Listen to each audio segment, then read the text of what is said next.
I just want to say thank you to the organizers for asking me to speak today. I'm going to read you guys a little something I wrote. I'm not the best writer, so just bear with me. Unlike some others that are speaking today, I will not say thank you for coming out. As hard as that may be to hear, I will not say thank you for doing something that Black people have been doing for hundreds of years. I will say that I'm glad that you have all finally aligned yourself with the cause and aligned yourself with us. We have been told by this country every day that you are not enough because you are Black. You are not enough because you have a Black sounding name. You are not enough because your hair looks unprofessional. You are not enough because you look like a threat. You are not enough. Now I could stand up here and tell you about the time I was called an oppressed Black person by someone from my high school, and they then proceeded to tell me that they would come find me in school the next day and physically harm me. Or about the time I was sitting on the gym floor in high school and two of my peers started joking about slavery and the N-word towards me. These occurrences barely scratch the surface of what I and other Black people have endured. But I do not have to tell you about these encounters because by you being here today, I believe we all know racism is alive and well in this town and all over the world.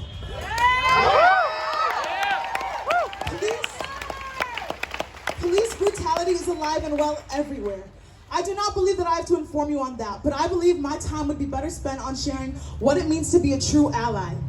1, the most important thing about allyship is making sure your white voice never overpowers my Black one. Making sure that while you post a Black towel on your Instagram, you are signing petitions, donating, and calling local officials. Ally is a verb. 2, allyship means actively educating yourself on systemic racism, Black history, and the history of America, and the continuous injustices that we have seen be carried out for hundreds of years. Sit down with your children, friends, parents, and have these conversations. It may be hard to believe that your young 4 or 5-year-old needs to hear about racism, but Black children have their childhood stripped from them at that young age.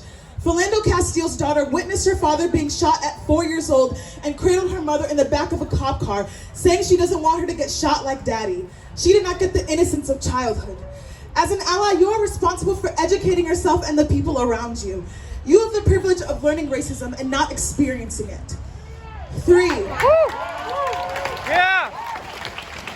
Allyship means calling your family and friends out on their microaggressions that perpetuate racism.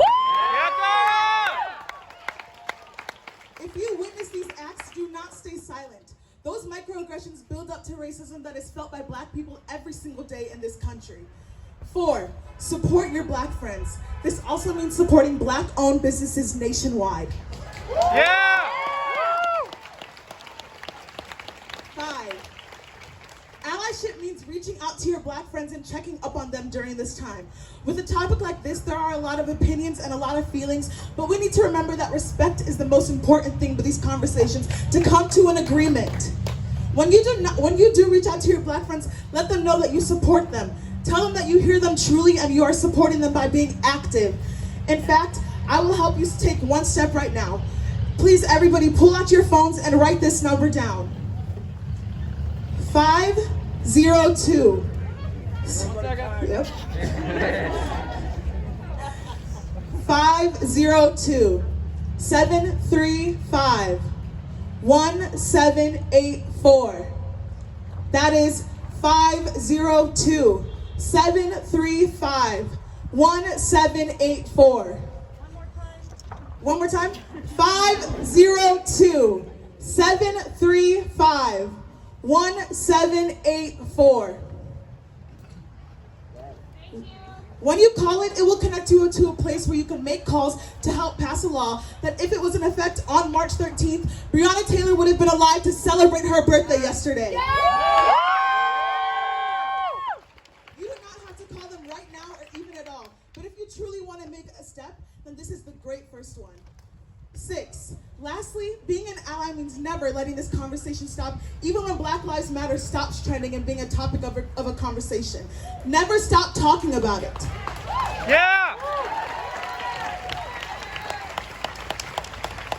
The fight for justice is nowhere near over. Please, I've also seen a lot of people say it's horrible that an innocent Black man died, but the rioting and looting has to stop. Instead, try saying, it's horrible that there's rioting and looting, but the innocent killings of black people have to stop. Prioritize.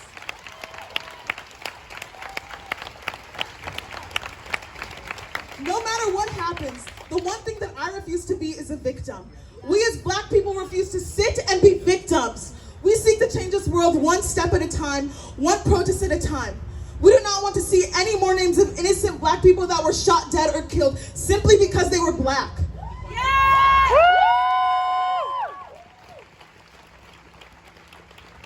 And I will finish this by saying something that I've heard. To anyone out there that knows someone who responds to Black Lives Matter with All Lives Matter, I want you to tell them one simple thing. They shouldn't be mad that they don't have a movement. They should be happy that they don't need one.